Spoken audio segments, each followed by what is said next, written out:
उधर आसमां से किसी ने पुकारा, कहा बादलों से जुड़ो। इधर से जमीन ने किया एक इशारा, उड़ो और ऊंचे उड़ो। इरादों की टोली लिए साथ में, उजाले रचाने चली, मैं देश बनाने चली।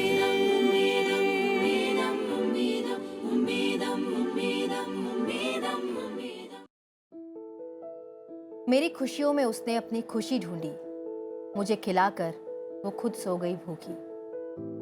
अकेले ही सारी मुश्किलों का सामना कर गई, ताकि गीली ना हो मेरी आंखें सूखी। लड़ गई अकेली दुनिया से, ना की किसी की भी परवाह, बस सोची मेरी खुशी की, और नहीं रही उसकी कोई भी चाह।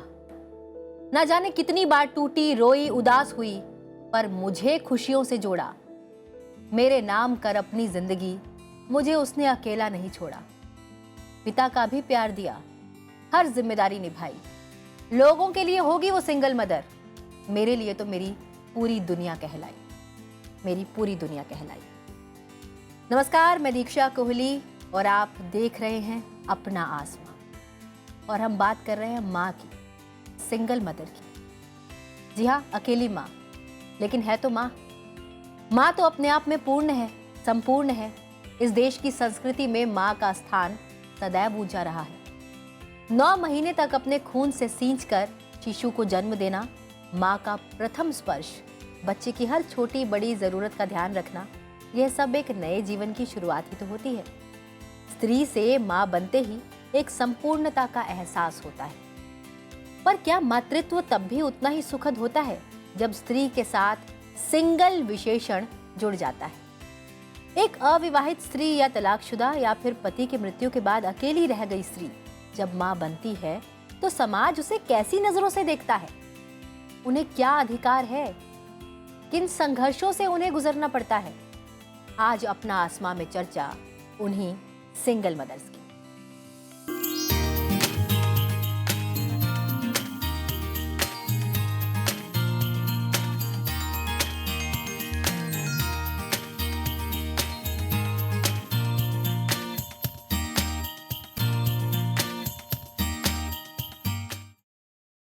हमारे समाज में अगर कोई महिला किसी बच्चे के साथ अकेली रहती है, तो उससे ये जरूर पूछा जाता है, इसका पिता कहाँ है?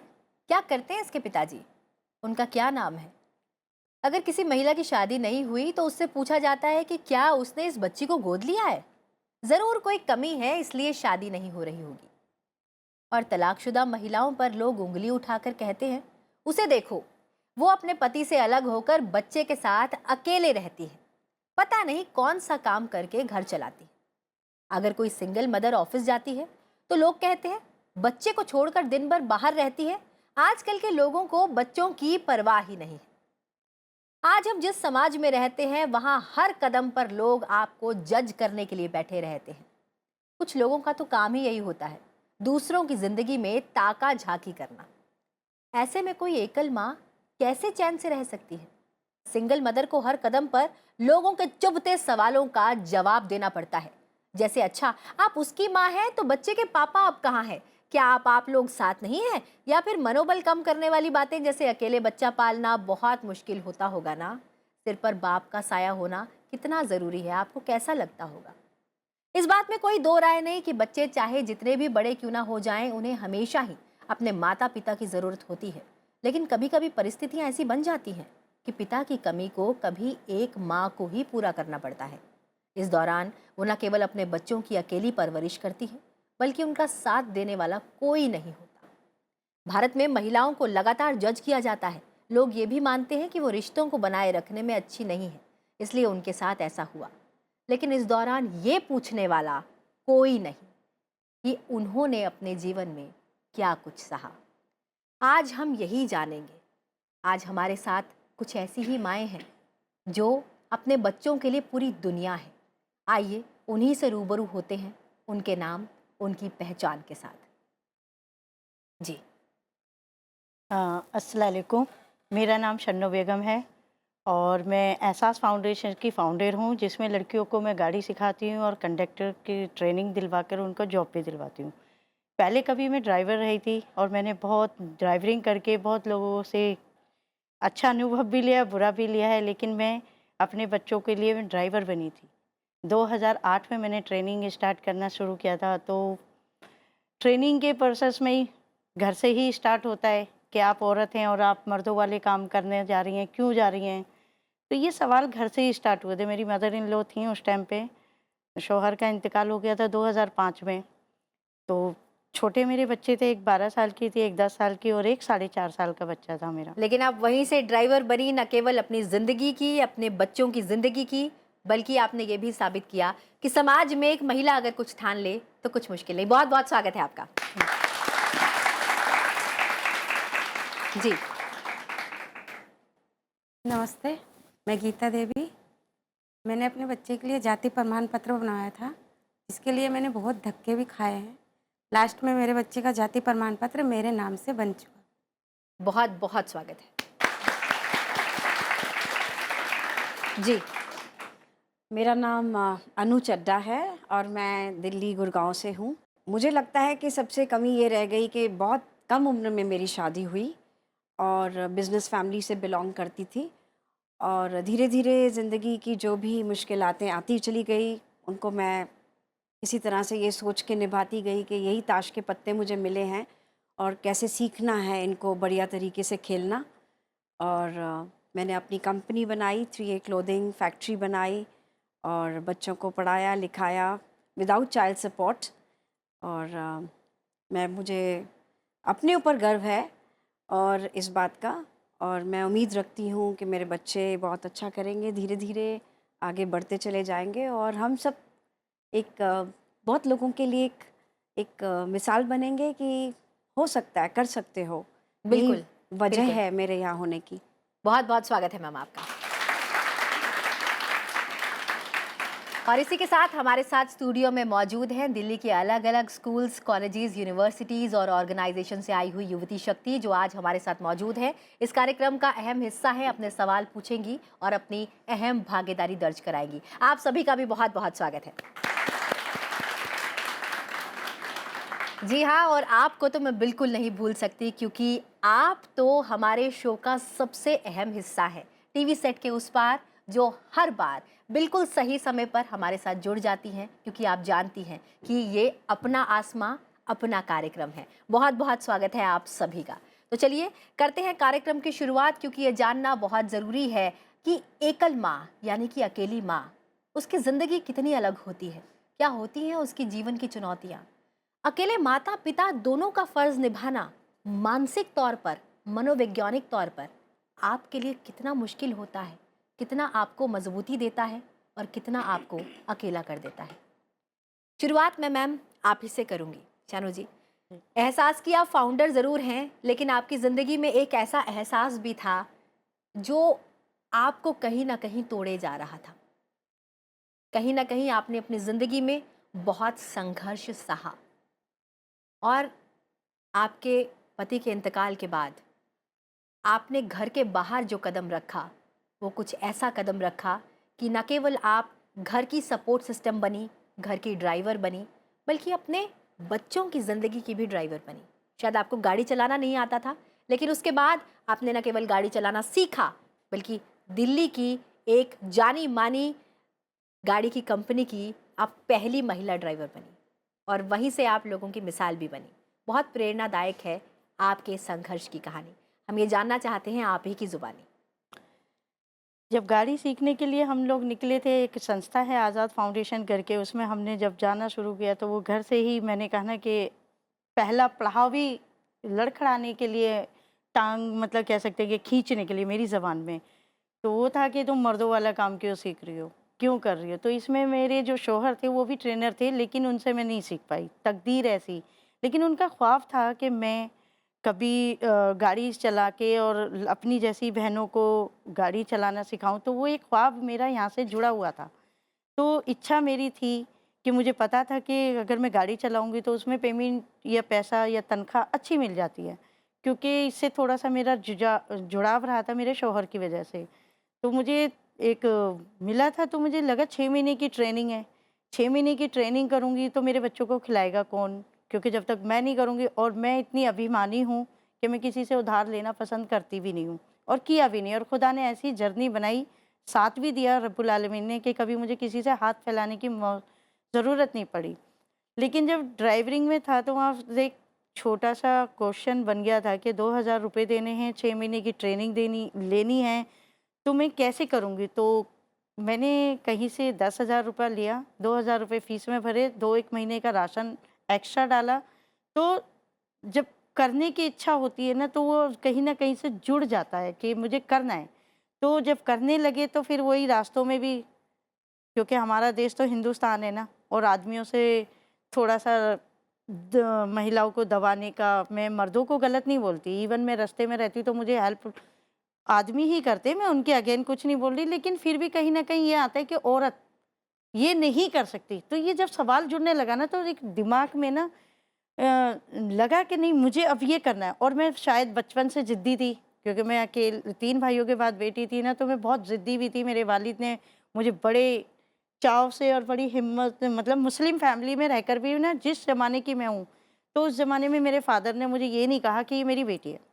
इवन मेरे भाई ने और मेरे बड़े भाई ने और मेरे पापा ने काफ़ी मुझे सपोर्ट रखा, तो कभी मेरे को महसूस ही नहीं होता था कि मैं औरत हूँ या लड़की हूँ या लड़के में नहीं हूँ, क्योंकि हमारे घर में ये फ़र्कबाजी नहीं थी। अक्सर मुस्लिमों में होता है कि ये फ़र्क रहता है, नहीं तुम लड़की हो, तुम घर में रहो, पर्दा करो, मतलब इस तरीके के रहते हैं, लेकिन मेरे फादर ने नहीं किया। तो वहाँ से मेरा खुला हुआ दिमाग था। लेकिन जब शादी होकर आके घर में मैं बैठी, तो मैं इतनी डरी हुई थी और इतनी सहमी-सहमी रहती थी कि मैं किसी से कुछ नहीं बोलने वाली थी। बहुत ही कमज़ोर कह सकते थे कि उस क्षणों को अगर मैं देखूँगी ना पास्ट में जाकर, पिछले अपनी ज़िंदगी में, तो मैं खुद अपने आप पर हँसती हूँ कि वो क्षणों अब कहाँ गई है, किधर गई है? क्योंकि किसी टाइम मैं अपने घर में भी किसी को जवाब नहीं दे पाती थी।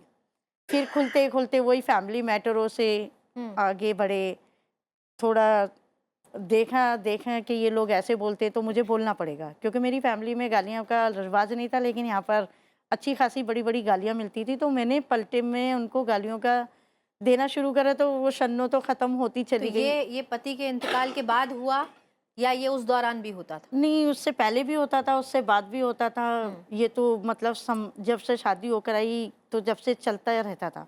मतलब ये वो क्योंकि दौर था जब आप घर आई थी, लेकिन आप हाउसवाइफ थी। हाँ, शुरू में आप घर जी। पर ही रहती थी, जी, जी। लेकिन बाद में फिर आपने बाहर कदम बढ़ाया, जी। और न केवल आपने जब मेरे जॉब पति की, काफ़ी बल्कि बीमार पड़ गए थे, जी। तो मेरे जॉब की रिगार्डिंग आई, तो मैंने 7th में ही स्कूल छोड़ दिया था। वो एक एक्सीडेंट है, शायद मैं यहाँ शेयर करूँ तो मुझे बहुत अच्छा लगेगा, क्योंकि जो हमारे अंदर जो डर होता है ना, क्योंकि वो डर था कि मैं पापा से अटैच थी, लेकिन मैं मम्मी से अटैच नहीं थी ज़्यादा, कुदरती। तो वो जो हुआ था कि स्कूल में मैं 7 क्लास में थी, किसी लड़के ने और लड़की का अफेयर था, तो वो घर में स्कूल में आ गया था, और उसने गार्ड को मारा, तो ब्लड, मतलब जो उसके सर से बह रहा था ना, उस ब्लड को देख के मैं अपने घर में बैठ गई, मैंने पढ़ाई छोड़ दी। जी, यहाँ तक कि मेरे पापा का सपना था कि मैं डॉक्टर बनूं, लेकिन मैंने पढ़ाई बिल्कुल स्टॉप कर दी। मैंने कहा मैं जाना ही नहीं है, मुझे इस स्कूल में नहीं जाना, आप मुझे कहीं भी भेज दो। तो उस टाइम पे शायद मैं क्लियर करती, तो शायद मैं आज ड्राइवर ना होकर डॉक्टर बनती, लेकिन कहते जो होता है अच्छे के लिए होता है।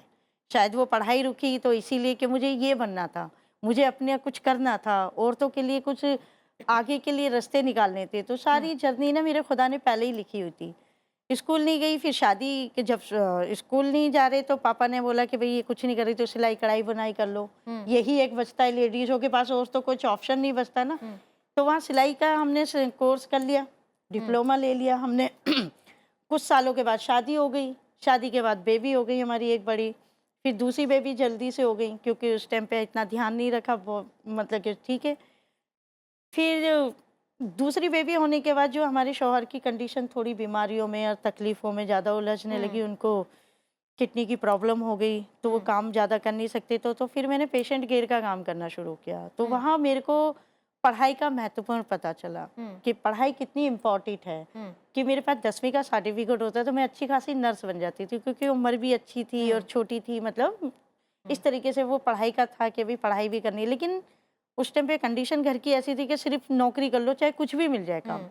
तो वही थी ना, पेशेंट केयर किया, फिर शौहर का इंतकाल हो गया था 2005 में।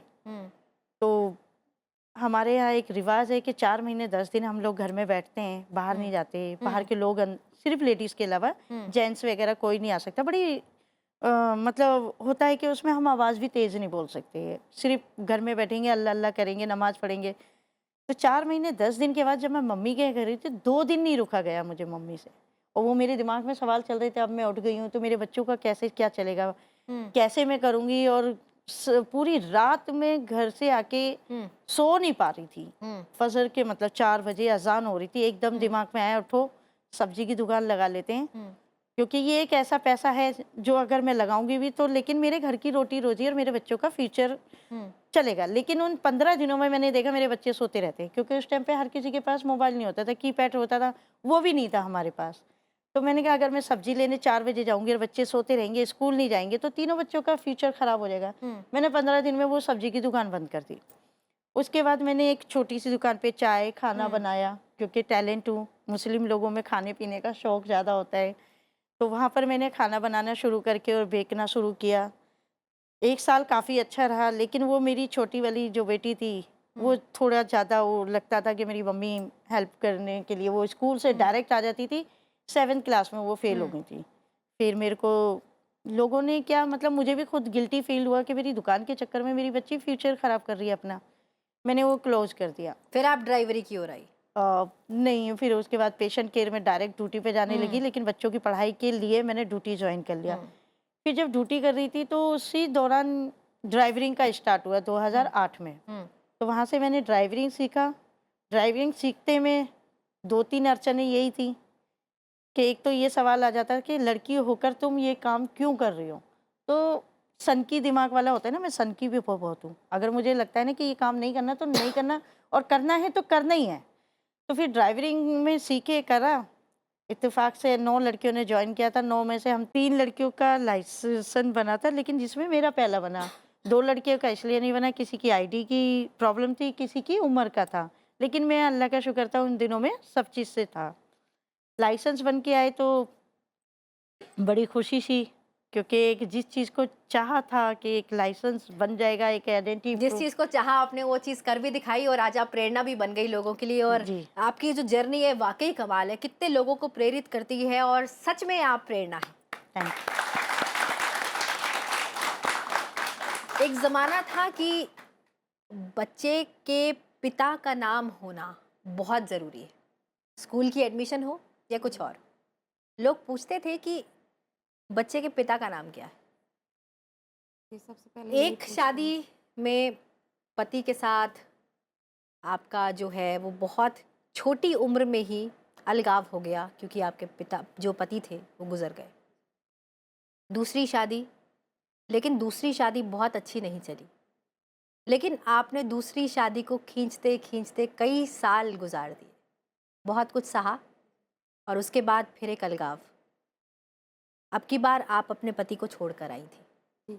मतलब सेकंड ऑप्शन भी लिया और उसमें भी धोखा खाया। जी। पहली बार प्रकृति ने धोखा दिया, लेकिन दूसरी बार आपके पति ने आपको धोखा दिया। जी। उसके बाद आप कोर्ट तक पहुंच गई बच्चे के प्रमाण पत्र के लिए। जी। क्या है आपके संघर्ष की कहानी? तो मेरे पहले पति जो थे वो ख़त्म हो गए थे, हम्म तो उनके छोटे भाई के साथ मेरी शादी करवा दी गई थी। हम्म तो मतलब वो भी सही थे, जो उनके छोटे भाई थे वो भी सही थे, लेकिन जो मतलब सास ससुर जो होते हैं, देवर जेठ जो होते हैं ना, उनकी ये चाह थी कि ये अब घर में दोबारा ना आए। लेकिन कहते नहीं है कि 2-4 जना अगर मिल जाते हैं ना, तो वो जो गाँव में ऐसे होता है, तो क्या कहते हैं बात हो जाती है, तो कहते नहीं घर की बात घर में ही रहे। तो उस हिसाब से मेरी शादी कर दी गई थी। और मेरे उस टाइम पे मेरे पापा का दोनों पैर टूटा हुआ था, हम्म बिल्कुल ये चलते नहीं आपकी थे। आपकी मर्जी से हुआ था ये सब? मेरी मर्जी थी, क्योंकि कहाँ फिर मैं कहाँ भटकती। अगर घर में ही था तो मैं उसी घर में जा रही हूँ, तो मेरे लिए तो इससे अच्छी बात और कोई हो ही नहीं सकती। मेरी शादी वहाँ कर दी गई थी। जब तक मेरे पापा थे तब तक तो उन लोगों ने कुछ नहीं कहा, वैसे नॉर्मली बात होती थी। लेकिन जब मेरे पापा ख़त्म हो गए, तो मेरे पापा के ख़त्म होते ही उन्होंने क्या कहा कि आपके पापा ने पैसे देने को बोले थे, देंगे नहीं क्या? तो मैंने कहा कि मेरे पापा जब नहीं है तो मेरा छोटा भाई है, अच्छा दहेज वही- की मांग होनी शुरू हाँ, हुई। वो वही कमा खा ले, हम्म। मेरे पापा कहाँ से देंगे। हम्म। इतनी बात सुनते ही उनके हर चीज़ में चेंज आने लगे, हम्म। लड़ने लगे। खाना बनाओ तो उसमें भी नुक्सा निकाले, हम्म। और कुछ भी काम करो तो गलती हम्म। गलती पे गलती। लड़ाई करे, कितनी बार भी लड़ाई की, 10 बार लड़ाई की उन्होंने, लेकिन मैं घर भाग भाग के अपने मम्मी के यहाँ आ जाऊँ। हम्म। लेकिन मेरी मम्मी ये कहती थी, हम कहाँ, अब तुझे मैं लेके जाऊँगी, हम्म। घर तो तेरा वहीं है, जाना ही पड़ेगा। मतलब एक बार आपने बेटी को विदा कर दिया तो अब वही घर है, वही अब जैसी घर भी है। परिस्थिति है आपको वही रहना है। हाँ, वही रहना है। तो फिर मैं वहाँ से फिर आऊँ, तो फिर ये लोग लड़े, फिर मैं चली जाऊँ। फिर उसके बाद ऐसे करते करते मेरा लड़का रह गया। तो मैंने कहा, क्या कहते हैं, अब मेरा बच्चा है तो मैं किसी भी तरह रहूँगी और इनसे लड़ूंगी। देखती हूँ कहाँ तक ये मुझे मारते पीटते हैं। जब लास्ट में इन्होंने नहीं बेटा मारा, जब आपका हुआ तो उनको खुशी नहीं हुई कि अब हमारे घर में एक छोटा सा नन्हा मेहमान आ गया है तो अब हमें अपनी बहू को प्यार करना चाहिए? उनको बिल्कुल खुशी नहीं है। वो तो सोच रहे थे कि मैं मर जाऊं, क्योंकि मेरे बच्चे का अब यहाँ पे मेरे बच्चे का हाथ जो है बच्चेदानी से बाहर निकला था। आप मिसाल हैं, आपने बदलाव लाकर दिखाया है। आप खुद नहीं जानती आप कितनी बड़ी मिसाल हैं। कितनी सारी महिलाएं इस वक्त आपको देख रही हैं और वो आपकी तरह टूटना नहीं चाहती, मजबूत बनना चाहती हैं, आपसे सीखकर मजबूत बनना चाहती हैं। अगर आप कमजोर हो गई तो आज बहुत सी महिलाएं कमजोर हो जाएंगी। फिर क्या हुआ? वो लोग नहीं चाहते थे कि मेरा बच्चा हो, तो कहते हैं जी बचाने वाला भगवान है तो इंसान क्या करे। सब कोई ऐसे खेत तक, खेत में धान काटने गए थे, जो चावल के खेत थे। तो उस टाइम पे मेरे ससुर जी आए काम पे से, ऐसे ही धूप में। तो मैंने कहा कि मैं अस्पताल जाना चाहती हूँ, दर्द हो रहा है। तो उन्होंने कहा कि देवर था, तो उन्होंने कहा कि इसको लेके चला जा। तो वहाँ से जब मुझे वहाँ ले गए, श्रीवास्तव की हॉस्पिटल है, वहाँ ले गए, तो उन्होंने मुझे वहाँ से नहीं आने दिया। तो उन सब घर वालों को बुलाया और डॉक्टर ने उन्हें खूब डांटा कि लड़की को मारना चाहते हो, कितने दिन से ऐसे हो रहा है। तो मैंने कहा कि वीरवार से। तो वीरवार से मतलब उस दिन कौन सा वार था? वीरवार था। एक हफ्ते से हो रहा था लगातार? जी, वीरवार था, जिस दिन मतलब जो बच्चे का पानी होता फुट मतलब घर में ही फैल गया, फिर भी नहीं ले गए। तो फिर मुझे हॉस्पिटल ले गए। यहाँ मेरा सन्नी हुआ, शनिवार को हुआ था। वीरवार को होना चाहिए था, लेकिन ये हुआ शनिवार। फिर वहाँ से मैं जब आई तो मतलब किया, इतना भी नहीं है कि उन्होंने किया, जो भी खिलाना था दाल रोटी खिलाई मुझे।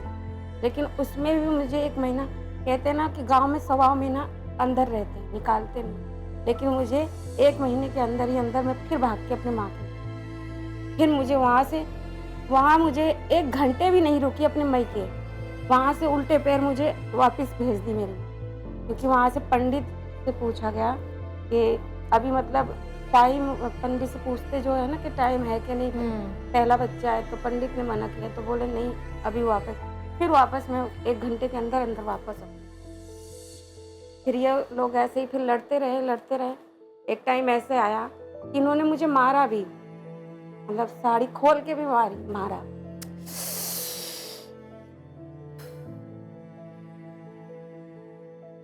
इन्होंने मारा मुझे, फिर भी मैं लड़ी उनसे। मैंने कहा मैं नहीं जाऊंगी कहीं पे भी, मैं रहूंगी यहीं, चाहे कितना भी तुम लोग कर लो। तुम लोग ये सोच रहे हो कि मैं चली जाऊंगी तो उसकी शादी दोबारा करोगे तो दहेज मिलेगा, लेकिन मैं जाऊंगी नहीं। फिर ऐसे ही कहते ना कि मैं पायल पहनी थी तो बचती थी, लेकिन उस टाइम पे मेरी भगवान की दुआ से वो पायल टूट गई थी, नहीं कि नहीं थी, फिर भी वो टूटी कड़ी से। तो मैंने कहा मैं पानी नहीं लाई हूँ, पानी ले आऊँ। मैं मतलब छत पे थी, छत से ये कच्चे वाले घर में मैं गई तो मतलब जेठ था और सास थी, जेठानी नहीं थी और ससुर भी नहीं थे, ये 2 थे और देवर थे, छोटे थे। मतलब मैंने पूरा नहीं सुना, सिर्फ मारने की बात सुनी। मुझे लगा कि शायद ये मेरे और मेरे बच्चे के बारे में कहे, क्योंकि वैसे भी जब लड़ाई होती थी तब यही कहते थे कि ये मरने भाग रही है, तो हो सकता है ये कुछ करें। तो फिर मैं जिद करके अपनी मम्मी के यहाँ में रही। मेरी मम्मी बोली तो ठीक है अब रहे, मत जा, जब इतना कर रहे, मारे भी पीटे ये सब कर, तो मत जा। फिर मैं अपनी मम्मी के घर रही, 1.5-2 साल रही। फिर गांव में तो वही बात हो जाती है ना, शादी हो जाती है तो अगर लड़की अपने घर में रहे तो फिर उसको ताने देते हैं कि ठीक होती तो अपने ससुराल में होती, ऐसी है वैसी है। फिर मैंने कहा कि मैं यहाँ नहीं रहूँगी, अब मैं दिल्ली जाऊँगी। जब 2 साल में उन्होंने कोई खबर नहीं ली, जी। कोई खबर नहीं ली, हम्म, फिर मैं दिल्ली आ गई। यहाँ मतलब भैया भाभी रहते हैं, जी। तो मैं यहाँ आ गई, मैं यहाँ काम करने लगी। हम्म, पहले मैंने वो सिलाई मतलब अठन्नी पीस पे करती थी, 50 पैसे पीस पे। हम्म, वो तकिए में पीको लगाना होता था, हम्म, वो करती थी। फिर उसके बाद वो पैकिंग करने लगी हम्म। पेंटों की, फिर उसके बाद चेकिंग करने लगी, फिर उसके बाद चेकिंग पे सैलरी पे लगी ही रही। कहीं यहाँ और से आप निकाल अपने दे। बच्चे को साथ में ले आई थी? बच्चे को साथ में लाई थी। तो आप अकेली अपने बच्चे को उस समय पाल भी रही थी, अपने हाँ। बच्चे का ध्यान भी रख रही थी बच्चे को रख रही थी और जॉब भी कर रही थी। जी। तो कैसे मैनेज कर पा रही थी? पहले तो मेरी भाभी ने रखा, हम्म, 15-20 दिन मेरी भाभी ने रखा, फिर उसके बाद कहते नहीं रखा किसी ने भी। हम्म, फिर मेरी एक फ्रेंड थी पापा नगर की, वो भी है, जी। तो उसने मालिक से बात की कि अगर ये रहेगी अपने बच्चे को लेकर तो जो 1 घंटे का लंच होता है 2 बजे का, वो ये काम कर दिया करे। तो मैं अपने बच्चे को लेकर 1 घंटे काम कर, और फिर उसके बच्चे दोनों तीनों पढ़ते थे, तो उसने अपने मैडम से रिक्वेस्ट की कि इसके बच्चे का नाम लिख लो, तो मतलब बाद में दे देगी सब कुछ। हम्म, तो उसने लिख दिया, नाम तो लिख लिया नर्सरी में। हम्म, बच्चा पढ़ा भी। हम्म, 3-4 तक तो कोई वो नहीं हुआ, मतलब ऐसे ही नॉर्मली मैडम बोलती थी। हम्म, लेकिन जब 5वीं में स्टार्ट हुआ कि जाति प्रमाण पत्र ला, हम्म, तब जाति प्रमाण पत्र में कहाँ से ला, जब है नहीं तो कहाँ से ला। तो फिर मुझे किसी ने बताया कि वहीं स्कूल गई तो किसी ने बताया कि ऑनलाइन हो जाएगा। मैं ऑनलाइन गई, करवाई, 2 बार करवाई, 3 बार रिजेक्ट हुआ, नहीं हुआ। हम्म, फिर उसके बाद किसी भी तरह छठी में पहुंच गया रामजस लाइन में। हम्म, वहाँ पहुंचा, वहाँ पे भी तुरंत जैसे ही वहाँ पहुंचा, वहाँ पे भी बोल रहे हैं जाति प्रमाण पत्र लाओ तब एडमिशन होगा। मैंने कहा मैं कहाँ से लाऊं? फिर यहाँ स्कूल से मैंने बोला तो यहाँ से बोला गया ला देंगी आप एडमिशन। तो एडमिशन मेरे बच्चे का कर लिए, कई बार बोले। फिर वहाँ से मैं झंडे वाली गई, किसी ने बताया वहाँ बनता है जाति प्रमाण, तो वहाँ पे मैंने अपना सब कुछ लेके गई। नहीं बना, जमा भी कर लेते थे, ये नहीं है कि जमा नहीं करते थे, कर लेते थे। फिर तो इस दौरान आप अपने पति से अलग हो चुकी थी? हाँ, मैं लीगल तौर पर आप डाइवोर्स हो चुकी थी? गांव में डाइवोर्स कहाँ होता है, बस वैसे ही अलगाव हो गया था। जी। हाँ। अलगाव हो गया तो आप उनके सारे पत्र लेके गई या सिर्फ अपने नाम के सर्टिफिकेट लेके गई? उनका तो मेरे पास कुछ है ही नहीं, अच्छा, सिर्फ मेरा ही मेरा आपने है। सिर्फ अपने नाम की डिटेल्स दी और फिर ये एक्सेप्टेंस कब मिली? आपको कोर्ट का दरवाजा खटखटाना पड़ा? कि मैं झंडे वाली गई थी वहाँ एसडीएम ऑफिस, हम्म, वहाँ पे मेरा 2-3 बार पेपर फेंक दिया जाता था। नहीं, बाप का है तो बाप का लाओ तब बच्चे का बनेगा, हम्म, या चाचा ताऊ का हो तो उनका लाओ तब बच्चे का। हम्म, तो फिर मैं वापस हो जाऊँ, तो फिर मैं अपने पापा का लेके गई थी, हम्म, तो पापा का भी नहीं, उनका भी नहीं लगा। हम्म, भाई का भी लेके गई, उनका भी नहीं लगा। हम्म, तो एक दिन स्कूल में मैं ऐसे बोलने गई तो मैं वहाँ पर मतलब वो हो गई थी, एकदम मांगने लगे थे। तो मैंने कहा अब क्या करूँगी, मेरा बच्चा पढ़ नहीं पाएगा। हम्म, तो वहाँ पे जो गार्ड था हम्म, उसने मुझे बताया हम्म, कि आप ना ऐसा करो, विशेष रवि सर के पास जाओ, हम्म, वो पूरी मदद करेंगे। तो मैं वहाँ गई, हम्म, वहाँ पे मैंने सर को सारी बातें बताई। हम्म, तो सर ने मेरे साथ अपने जो उनके साथ बैठते हैं ना, उनको खुद भेजा वहाँ पे एसडीएम ऑफिस। वो भी 2 बार गए, फिर तीसरी बार में मुझे सर ने बनवा के दे दिया। पर आपको ये जानकारी थी कि कानूनी तौर पर सिंगल मदर को ये मान्यता प्राप्त है कि वो अपने नाम का जो सर्टिफिकेट है उससे अपने बच्चे को जो नाम है वो अपने नाम पर अपने बच्चे का नाम करवा सकती है? आपको ये जानकारी थी? मुझे नहीं पता था कि माँ के नाम पे नहीं बनता, मुझे नहीं पता था। माँ के नाम पे बनता है, कानून इसकी इजाजत देता है। मुझे उस टाइम पे नहीं पता था। अच्छा, आपको नहीं पता था, आपको नहीं जानकारी पता नहीं था। थी, लेकिन फिर आपका इतनी जगह जाकर आपका फाइनली काम हुआ और आपके बच्चे को आपका नाम मिला। सर ने बनवाया था, विशेष रवि सर ने जी, उन्होंने ही बनवा के मुझे दिया, वरना आज शायद ना बन पाता। और मैंने वहाँ पे खड़े होकर ये भी सोच लिया था कि अगर नहीं बना। देखिए आप बहुत मजबूत हैं, आप बहुत मजबूत हैं, क्योंकि आप बिल्कुल आप बहुत मजबूत हैं। आपने ना केवल कदम बाहर उठाया बल्कि आपने अपने बच्चे को वो सर्टिफिकेट भी दिलवाया, अपना नाम भी दिलवाया। आप वाकई बहुत मजबूत हैं।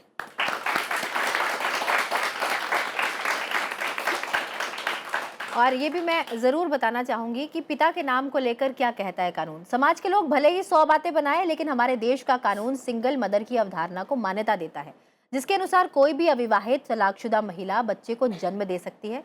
और साफ शब्दों में कहें तो कोई महिला अगर सिंगल मदर बनती है तो कोई भी उसके बच्चे के पिता कौन है इस बारे में नहीं पूछ सकता। उसे कोई भी बच्चे के पिता का नाम बताने के लिए बाध्य नहीं कर सकता।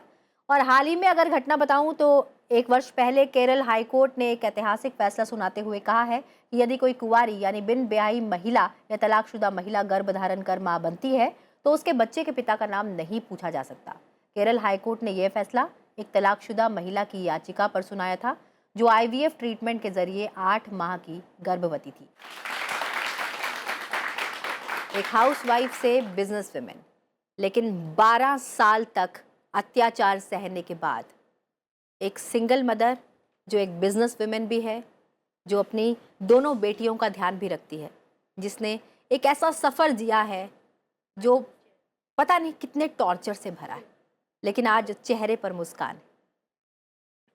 इस मुस्कान के पीछे कितने गम छिपे हैं। आपकी कहानी आप ही की जुबानी।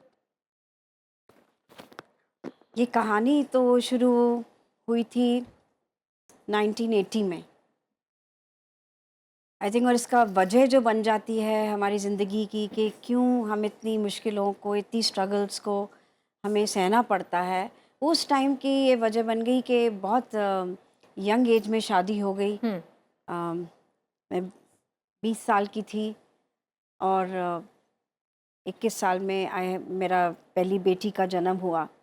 लेकिन आप इतना उस टाइम पे आप इतने कच्चे होते हो, आपको समझ नहीं आती है कि ये जो भी आपके साथ हो रहा है, क्योंकि शादी के तुरंत बाद ही मुझे महसूस होना शुरू हो गया था कि शादी ऐसी होती है, ये तो बहुत मुश्किल होता होगा लोगों को कि कैसी शादी होती है ये, क्योंकि आपकी बुद्धि जो होती है वो इतनी परिपक्व नहीं होती है, आपको समझ नहीं आता है कि किस तरह से ज़िंदगी जी जाएगी आगे जितने भी साल हैं आपके पास। तो लेकिन फिर आप सोसाइटी इस तरह से बनी हुई थी उस टाइम पे, हम बात कर रहे हैं 1980 की, तो ऐसे लगा कि अरे किसी को पता नहीं लगना चाहिए कि मेरी शादी के अंदर इतनी प्रॉब्लम्स हैं, किसी को भी नहीं महसूस भी नहीं होना चाहिए, कि मेरे माँ बाप को भी नहीं पता लगना चाहिए कि मेरे साथ वायलेंस हो रहा है या मेरे साथ किस तरह की बुरी घटनाएं हो रही हैं। और मेरे सास ससुर उनकी भगवान की आत्मा को शांति दे, लेकिन वो भी देख रहे थे कि क्या होता है मेरे साथ, लेकिन कुछ कहते नहीं थे। कुछ नहीं, वो यही कह रहे थे कि ठीक हो जाएगा, सब ठीक हो जाएगा। और इस तरह से ज़िंदगी चलती चली गई। और क्योंकि मैं प्रोफेशनली क्वालिफाइड नहीं थी, इसलिए मेरा को लगा कि मैं अगर अपने बच्चों के साथ ऐसे बाहर भी निकल जाऊंगी तो मुझे तो कोई हायर भी नहीं करेगा, मैं करूंगी क्या। और यहाँ जिस परिवार में मेरी शादी हुई थी ये काफ़ी बहुत नामचीन परिवार था, बहुत पैसे वाला था। तो मुझे एक साइड में ये भी था कि मेरी 2 बेटियां हैं, तो कल को इनकी शादियां होनी है, ये होगा कैसे। तो आप ये समझ लें कि एक डर होता है, एक अजीब तरह का एक खौफ होता है ज़िंदगी में कि एक देखी जाएगी, देखते हैं। और रोज़ रात को एक तरह से आप शाम को मार खा रहे हो और सुबह आप कोशिश कर रहे हो कि मेरा दिन बीत जाए ठीक ठाक। और जो भी आपके चेहरे पे या किसी भी तरह से आपके ऊपर कोई मार के निशान है, तो आप बहाने कर कर के आप लोगों से बात करते हो कि मैं गिर गई, मैं ये हुआ वो हुआ। और अपने माता पिता को भी नहीं बताना चाहते, क्योंकि मुझे लगता था उनको बहुत दुख होगा और वो करेंगे क्या कि उन्हें शादी करी। और सोसाइटी को तो बिल्कुल पता नहीं लगना चाहिए कि मेरे साथ हो क्या रहा है। तो इस तरह से ज़िंदगी बीतती चली गई। और जैसे मैंने आपको कहा, कई साल बीत गए धीरे धीरे, क्योंकि मेरे पति का व्यवहार अपने पेरेंट्स के साथ भी थोड़ा 19-20 था, क्योंकि जो भी उनकी अपनी चैलेंजेस थे, तो उसकी वजह से मेरे इन लॉज ने, जानते हुए भी कि इसको अकेला नहीं होना चाहिए, छोटी सी है, इसकी 2 बेटियां हैं, तो उन्होंने कहा अब तुम अलग रहो। तो मुझे समझ नहीं आई कि अलग कैसे रहूं मैं इस आदमी के साथ। पता नहीं ये जिस तरह से शाम को मार सकता है, कुछ भी कर सकता है, लेकिन फिर भी मुझे कोई तरीका नहीं मिला और तो मैं अलग रहने लग गई। उस दौरान आपकी बेटियां कितनी उम्र की थी? एक बेटी तो थी, अभी इसका समझ लीजिए जन्म नहीं, एक तब उस टाइम पे एक ही बेटी थी, एक ही बेटी थी जब हमने बाहर निकले। तो बाहर जब हम दूसरे घर में रहे तो ये हम मुझे लगा कि शायद थोड़ा सा सुधार है, शायद चीज़ें बदल रही हैं, क्योंकि वो थोड़ा सा अपने आप में उनको लगा कि भी घर में खाना भी बनना चाहिए, कुछ मिलना चाहिए, बच्चों को रोना नहीं चाहिए, स्कूल जाना चाहिए बेटी को, जो उस टाइम पे थी। तो मुझे लगा कि वो 1-2 साल ऐसे लगा कि शायद सब ठीक हो जाएगा, बदलाव आने लगा। बदलाव आ जाएगा। तो फिर उस टाइम दरमियान में मेरी दूसरी बेटी हुई, मुझे लगा कि शायद बदलाव आ रहा है, अच्छी एक नई एनर्जी आ रही है घर के अंदर, तो और अच्छा हो जाएगा। लेकिन जैसे मैंने आपको कहा 1-2 साल ठीक रहा, लेकिन उसके बाद फिर वही सब कुछ वैसे ही शुरू होना शुरू जैसे हो गया। चीजें ठीक होने लगी वो फिर वापस से वही बदल वापस गई। वहाँ पहुँचने लग गई, जैसे पहली थी वैसे ही रात शाम को उसी तरह से वायलेंस। और मैं दिन को वही कोशिश मेरी रहती थी कि भी मैं ना किसी को बताऊं, इस तरह चलता रहा। मैं काम भी करना चाहती थी, लेकिन मुझे समझ नहीं आ रही थी कि मैं ये दोनों बच्चों को कहाँ छोड़ूंगी, क्या करूँगी। और मैं अपने इन लॉज की तरफ मुड़ती थी, उनको बोलती थी, तो वो कहते थे कि सब ठीक हो जाएगा, ऐसे होता है, और आप कोशिश करती रहो, और सब ठीक हो जाएगा करके ऐसे। और मैं उनको कहती थी कि मैं अकेले नहीं रहना चाहती अलग उसके साथ। तो वो कहते थे कि वो अपने आप को प्रोटेक्ट करने के लिए वो कहते थे नहीं नहीं, अब तुम शादीशुदा हो, अब तुम्हें ऐसे ही रहना चाहिए। फिर धीरे धीरे कई घर बदले, क्योंकि जैसे मैंने आपको कहा कि वो बाहर एक बार आ जाओ तो 1-2 साल के बाद हर बार घर बदलना पड़ता था। तो बहुत बुरी तरह से, मतलब कि मेरी ज़िंदगी एक तरह से समझ नहीं आ रहा था करूँ क्या। उथल-पुथल हो गई बहुत। उथल पुथल हो गई। और मैंने अपने पेरेंट्स को फिर धीरे धीरे बताया कि क्या हो रहा है। तो मुझे याद है कि मेरे फादर ने मुझे कहा कि अगर तुम्हें नहीं अच्छा लग रहा है ना, तुम वापस आ जाओ। देखिए ये बहुत बड़ी बात थी, क्योंकि इतने साल मैं अपने सब कुछ छुपा रही थी। मैं अपनी हर चोट को, अपनी हर प्रॉब्लम को एक किसी ना किसी बहाने से, जैसे आप कालीन के नीचे डाल देते हैं, लेकिन उस तरह से पानी चल सर रही के थी। ऊपर कहीं आ गया था, तो आपको फाइनली बताना पड़ा, और हाँ, आपके फिर पेरेंट्स बताना ने पड़ा। बोला कि आप वापस आ जाइए। हाँ, जब बताना पड़ा, तो उसके बाद मुझे अभी तक याद है कि किस किस तरह की यातनाएं होती थी मुझे रात को, किस तरह से, किस मुश्किल से मैं गुजरती थी, मार से गुजरती थी। और फिर धीरे धीरे मुझे भी ये भी लगा कि मेरे बच्चे देख क्या रहे हैं, सीख क्या रहे हैं, ये बने होगा क्या आगे। और मैं हर साल माता वैष्णो देवी जाती थी। और मुझे याद है मैं उस साल भी गई, जिस साल मैंने उस साल मैंने छोड़ा उसे। तो मैंने माता वैष्णो देवी को बोला कि शायद माँ ऐसे लग रहा है कि कुछ बदल नहीं पा रहा है, तो तुम मुझ में इतनी हिम्मत डालो कि मैं कोई फैसला ले सकूं अपनी ज़िंदगी का, और डरूं ना और बाहर निकलूं। और मुझे याद है कि मैं वापस आई दर्शन करके, और उसी महीने में मैंने ये फैसला लिया। और वो भी जब फैसला डिवोर्स लिया, लिया आपने? जब भी फैसला लिया, उस रात भी इतना तमाशा हुआ था, इतना तमाशा हुआ था। और मैं भागी थी वहाँ से, और मैं अपने लॉस के घर में आई, और मैंने उनको कहा कि बच्चे घर में हैं और मैं यहाँ पे हूँ, और ये मेरा हाल है, अब मुझे बताओ करना क्या है। तो उन्होंने कहा तुम यही रहो। फिर उन्होंने जाके बच्चे लेकर आए मेरे, और उस दिन उनके घर में पार्टी चल रही थी। तो उन्होंने मुझे छुपा दिया कि लोगों को ना पता लगे कि इसके साथ क्या हुआ है। और जैसे मैंने आपको बताया, बड़ी नामचीन फैमिली थी। तो देखो किस दरमियान कैसे आप गुजरते हो इसका, ये कोई मतलब, ये कोई असूल नहीं है कि कोई मतलब रीज़न नहीं है कि कोई पढ़े लिखे लोग ऐसे कर सकते हैं या अनपढ़ कर सकते हैं, या कोई अमीर कर सकते हैं या कोई गरीब कर सकते हैं। जिन्होंने करना है, जिन्होंने देखना है इतनी यातना सहते हुए, उन्होंने देख लेना है। उनका कोई मतलब नहीं है कि भी क्या हो रहा है। तो उसके बाद अगले दिन मेरे बच्चे लाए, तो मैंने अपने इन-लॉज़ को बोला कि मुझे वापस नहीं जाना है, आप मुझे यहाँ पे रहने दो। तो उन्होंने मुझे, ऊपर एक एटिक में कमरा था, तो उन्होंने कहा हाँ यहाँ तुम अपना सामान रख लो। फिर उनका बेटा आना शुरू हो गया। तो ये माँ, मतलब कि मेरी मदर इन लॉ और बेटा, वो आपस में ना मिल गए कि मैं क्यों करता हूँ, क्योंकि इसकी माँ ऐसी है, जबकि मेरी माँ का कुछ लेना देना भी नहीं है।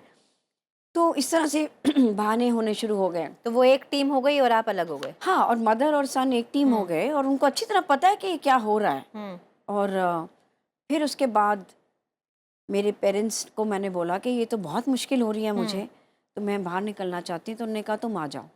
तो मैं अपने दोनों बच्चे, मुझे याद है कि जनवरी का महीना था, 1991 की बात है। मैं अपने दोनों बच्चों को हाथ पकड़ के, और एक छोटा सा कुत्ता था हमारे पास जो मेरी छोटी बेटी की उम्र का था, हम सब लेके मैं अपने पेरेंट्स के घर में आई। और उन्होंने मैंने मुड़ के उनको कहा कि देखो मैं काम नहीं करती, मुझे आता ही नहीं है काम करना, अभी तक मैं सीखी नहीं हूँ।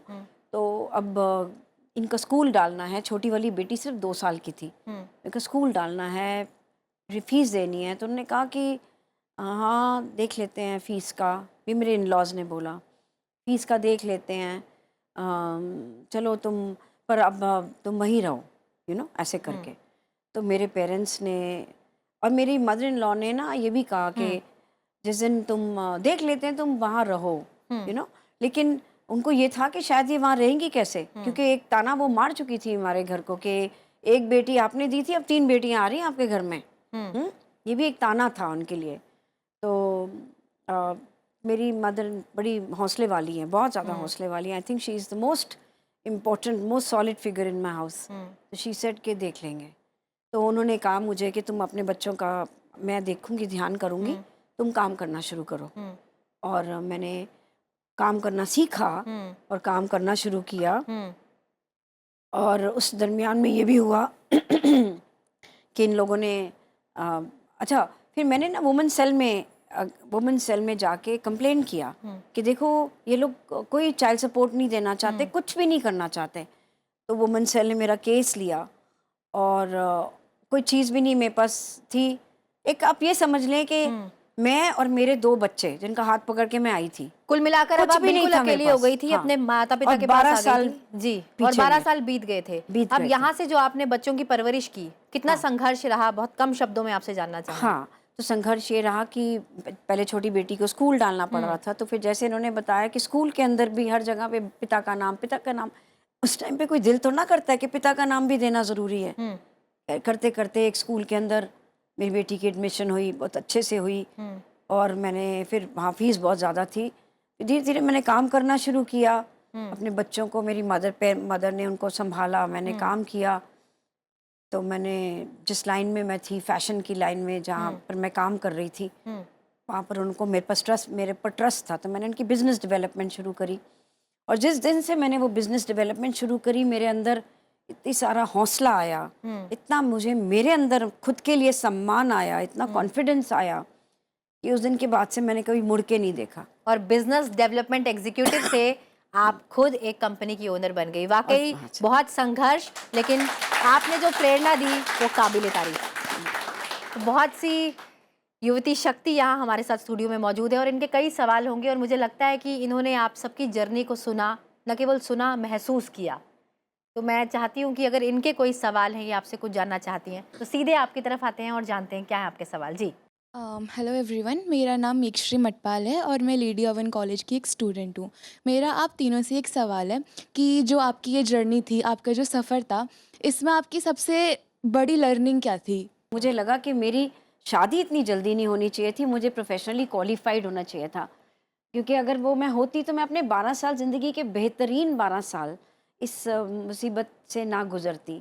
तो मेरी तो सबसे बड़ी लर्निंग ये है कि सब लड़कियों को सेल्फ सफिशिएंट होना चाहिए, कोई ऐसी प्रोफेशनल डिग्री होनी चाहिए जो कि उनके ड्रीम्स को उनको दिला सके। मेरा नाम समरीन अयूब खान है। मेरा सवाल आप तीनों से है कि फैमिली का रोल कितना इम्पोर्टेंट है इस चीज़ में। लाइक अगर आप आगे जाके अपनी बेटी को कैसे सपोर्ट करेंगे इस चीज़ में, और फैमिली कैसे सपोर्ट कर सकती है इस चीज़ को लेकर? जैसे कि फैमिली तो कभी कोई सपोर्ट करती नहीं है, और ख़ासकर मदर ससुराल से, मायके वाले तो फिर भी करना चाहेंगे कि भी चलो बच्चा तकलीफ़ में, हमें सपोर्ट करना चाहिए।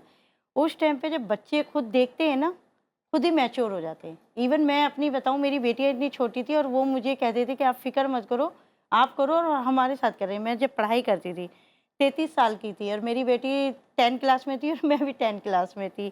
हम दोनों को, मतलब मेरे को वो खुद पढ़ाती थी। तो जब हम एजुकेशन में घुसते हैं ना, चाहे वो छोटा बड़ा नहीं होता, लेकिन एजुकेशन वाकई बड़ी इम्पॉर्टेंट है लाइन को, फिर फ्यूचर आगे आपका सेटल होता चला जाता है। अभी मेरी बेटियां माशाल्लाह दोनों एजुकेशन है, दोनों हैं, और मेरा बेटा भी क्वालिफाई हो चुका है, जॉब भी कर रहा है। लेकिन जो हम लोग टारगेट बनाते हैं फिर लाइफ का, क्योंकि जब हमें खुद ही करना है, हमें खुद ही डिसीजन लेने हैं अपने आप के, तो हम सुनना, मतलब मेरा मानना ये है, मैं अपनी बता रही हूँ, मैंने सबकी सुनना बंद कर दी थी। बिल्कुल, सिर्फ एक कदम हमें बढ़ने की ज़रूरत होती है, फिर दुनिया पीछे छूट जाती। बहुत बढ़िया। लेकिन यहाँ पर मैं ये भी बताना चाहूँगी कि शानो बेगम जी सच में एक उदाहरण है।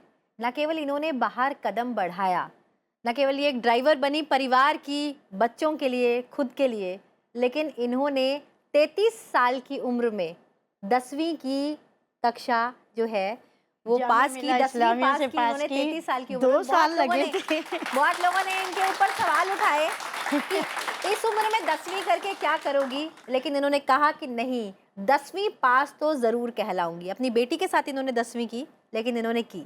तो वाकई मैम आप एक बहुत बड़ी प्रेरणा है हम सबके लिए। जी, और अगला अभी भी जैसे मेरी जैसी महिला हैं पढ़ाई की, शुक्र है खुदा का कि मैं ये सवाल सरकार के पास भी लेकर गई और कैलाश गौर जी के ऑफिस में जी। और उन्होंने हमें आश्वासन भी दिया हुआ है कि आपकी जैसी बहनें अगर पढ़ेंगी तो हम लोग उनकी हेल्प करेंगे। बिल्कुल। तो और यहाँ पर हम ये भी देख रहे हैं कि जो समस्या थी, कहीं ना कहीं इनिशियल प्रॉब्लम जो आप तीनों ने फेस की, वो कहीं ना कहीं लैक ऑफ एजुकेशन थी। अगर प्रोफेशनल एजुकेशन या एक अच्छी शिक्षा आपके पास पहले से होती तो शायद वो जो आपने इतने साल सहा वो आप ना सहती।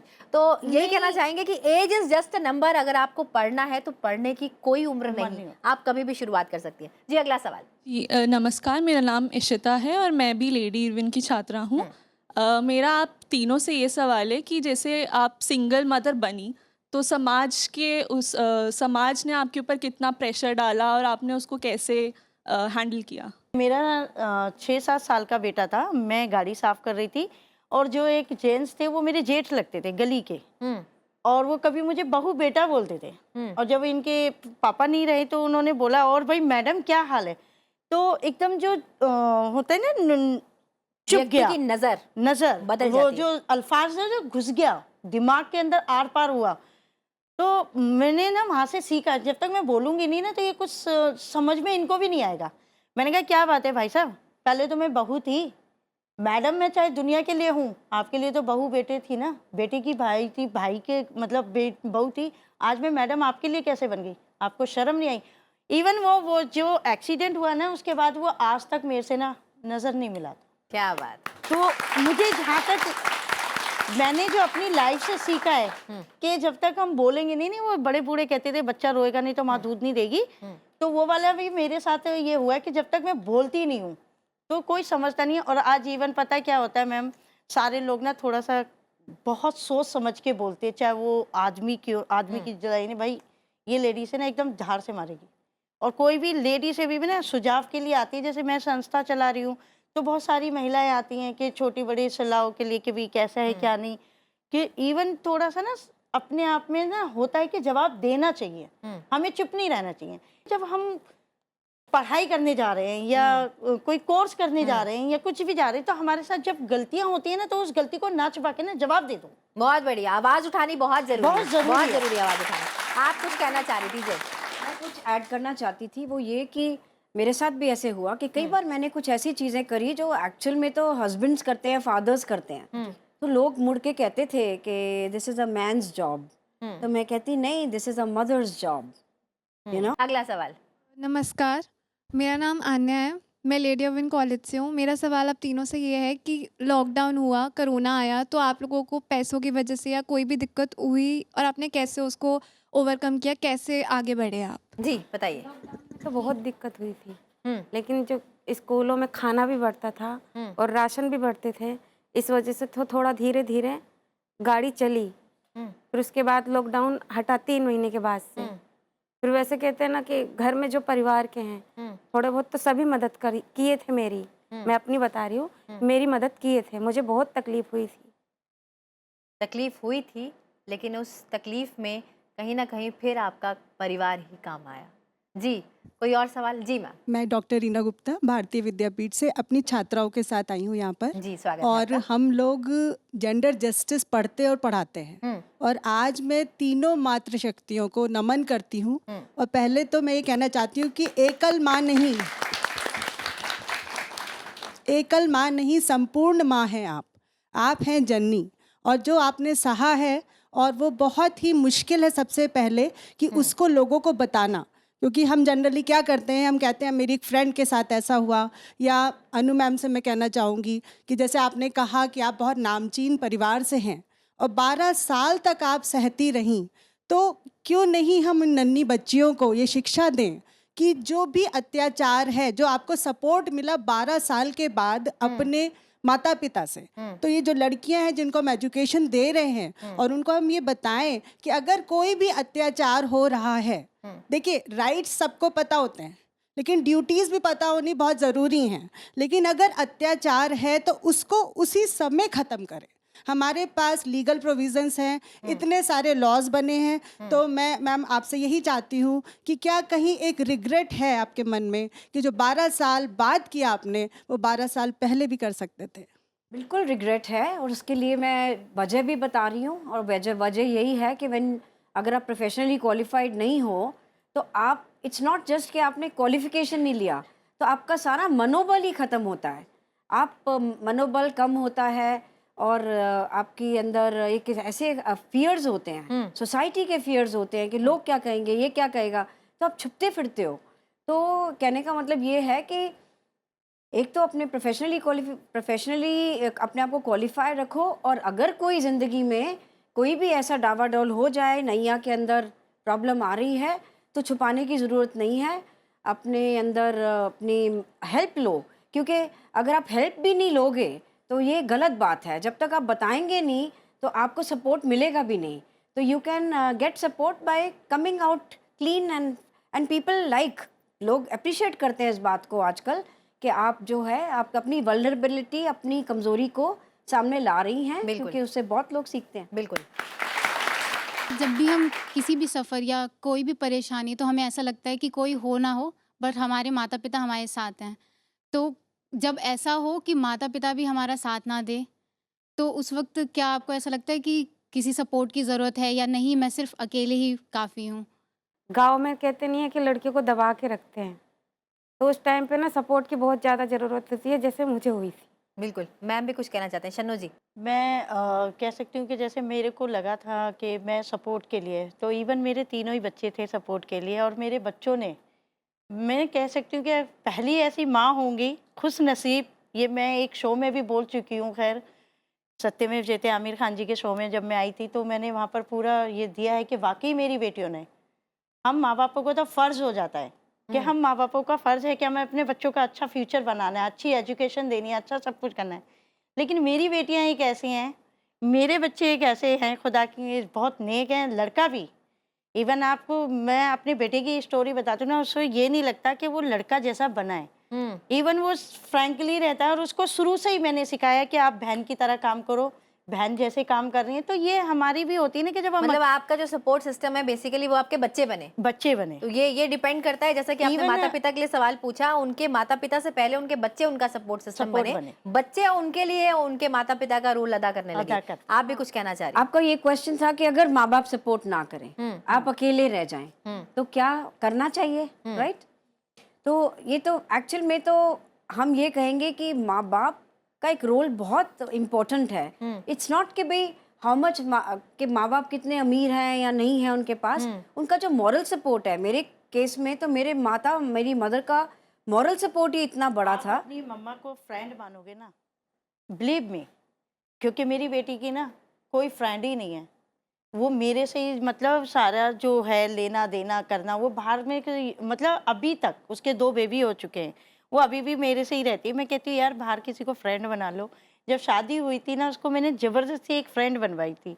तो मीन्स मेरा यही है कि आप भी अपने माँ बापों से ज़्यादा इन्वॉल्व रहोगे ना, तो उससे बड़ा कोई फ्रेंड या उससे कोई मतलब उनसे बड़ा कोई आपका रक्षक है ही नहीं। देखिए, कुल मिला के हमने इनके सफ़र से ये ज़रूर सीखा कि अगर आपको कोई सपोर्ट नहीं मिलता तो वो मजबूरी आपको इतना स्ट्रॉन्ग बना देती है कि आप अपने आप में अपने बच्चे को देखकर ज़िंदगी जीने और उसे अच्छी ज़िंदगी देने के लिए बाध्य हो जाते हो। जाने से पहले हमारा एक दस्तूर है कि हम कहते हैं कि ज़िंदगी बहुत खूबसूरत है और इस ज़िंदगी में रंग भरने वाली दरअसल महिलाएं होती हैं, और एक माँ तो सबसे पहले बच्चे की ज़िंदगी में रंग भरती है। तो आपका एक संदेश हमारे दर्शकों के नाम, ज़िंदगी खूबसूरत है, इस खूबसूरत ज़िंदगी के नाम क्या कहना चाहेंगी? जब कहते हैं ना मुसीबत आती है, हमारे अल्फाज उर्दूओं के ज़्यादा मिलेंगे क्योंकि मैं उर्दू ज़्यादा बोल जाती हूँ। तो जब मुसीबत जब आती है और जब हम अपने बच्चों का मुंह देखते हैं, तो हमें दुनिया ना सबसे ज़्यादा खूबसूरत लगने लगती है, क्योंकि अपने बच्चे से ज़्यादा कोई प्यारा हो ही नहीं सकता माँ के लिए। और हर एक माँ अपने बच्चे को इतनी मोहब्बत करती है कि जितना भगवान हम सबसे करता है ना, खुदा हमसे जितना 70 गुना करता है ना, उतना एक माँ अपने बच्चे को करती है। तभी कहते हैं कि माँ का दर्जा रब से ऊपर है। बहुत बहुत धन्यवाद। जी मैम, क्या कहना चाहेंगी इस खूबसूरत ज़िंदगी के नाम, एक संदेश हमारे दर्शकों के नाम? जैसे मैम ने कहा अभी कि बच्चे को देखकर हिम्मत आ जाती है, ये बात हकीकत है बिल्कुल कि बच्चे को देखकर हिम्मत आ जाती है। जैसे मैं आई, मेरी मम्मी का पहले सपोर्ट नहीं था, लेकिन बाद में जब उन्होंने मुझे मारा तो मेरी मम्मी का सपोर्ट हुआ। वो उन्हीं के जरिए मैं यहाँ पे भी आई और काम भी किया।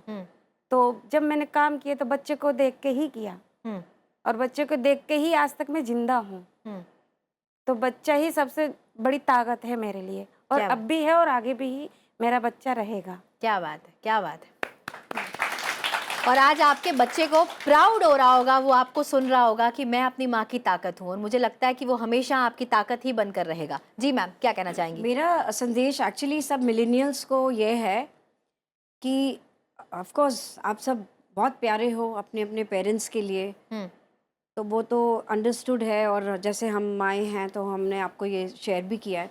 लेकिन हमें ज़िंदगी के अंदर ना take pride in what you do. कभी अपने आप को किसी से कम मत समझना, आप किसी से कम नहीं हो, क्योंकि आप इतने यूनिक हो, इतने यूनिक हो, और अपने हर बहुत गर्व के साथ ज़िंदगी जियो, चाहे उतार आए चढ़ाव आए, लेकिन बहुत गर्व से ज़िंदगी को जीना सीखो। और ये कुछ हमारी से समझ लो कि ये इम्पोर्टेंट है, बहुत इम्पोर्टेंट है। अपने आप को किसी से कम नहीं समझना, सब कुछ कर सकते हो। बिल्कुल। बोल्डनेस आपके अंदर है, आप इतिहास बना सकते हो। बहुत बहुत शुक्रिया हमारे साथ इस कार्यक्रम में शामिल होने के लिए, हमारे साथ अपने जीवन को साझा करने के लिए, अपनी संघर्ष की कहानी हमारे साथ बांटकर आज लोगों को प्रेरणा देने के लिए कि हाँ, अगर हम ठान लें तो हर दर्द से, हर गम से बाहर निकल सकते हैं, लेकिन हौसला और जज्बा हम में ही होना चाहिए। बहुत बहुत शुक्रिया इस शो में शामिल होने के लिए। इसी के साथ आप सभी का भी बहुत बहुत धन्यवाद कि आप इस शो में शामिल हुई, और आपका भी बहुत बहुत धन्यवाद। और जाने से पहले माँ के नाम बस यही कहना चाहूँगी कि मेरे पैदा होने की सबसे ज़्यादा खुशी शायद मेरी माँ को ही मिली होगी। आंखें उसकी भी शायद गीली हुई होंगी, पर वो मुझे पाके खुद से मिली होगी। जिंदगी के हर मोड़ पर मुझे उसी का प्यार चाहिए, जिंदगी के हर मोड़ पर मुझे मेरी माँ का प्यार चाहिए। बाकी तुम रख लो, मुझे तो मेरे हिस्से में बस मेरी माँ चाहिए, बस मेरी माँ चाहिए। और इतना याद रखिएगा, माँ संपूर्ण होती है, ना एकल होती है, ना अकेली होती है। माँ पूरी दुनिया होती है, क्योंकि माँ से ही दुनिया होती है और माँ में ही दुनिया होती है। इसी बात के साथ अभी के लिए दीजिए इजाजत और देखते रहिए सनसेट टीवी। नमस्कार।